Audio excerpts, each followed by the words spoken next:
Naghiwala ako ng pipino, banana, carrots, and apple. So, ito yung magiging dinner ko ngayong gabi. And yung gagamitin kong pang-shake, pang-blend is itong JML na blender. Napakaganda nito guys. Pag bumili kayo nito, may kasama siyang dalawa na lagayan. And sobrang tagal na nito sa akin, 1 taon na to. And ilalagay ko lang yung mga putas dito.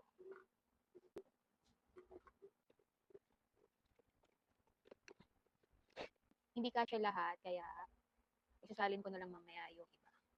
Ilalagyan ko lang siya ng konting tubig.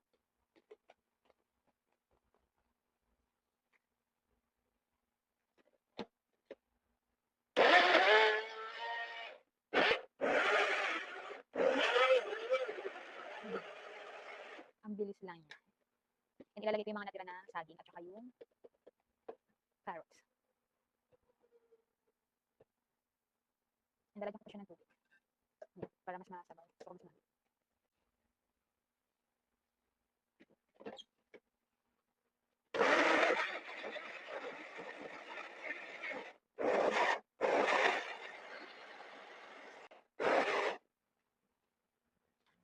Ayan, tapos na siya.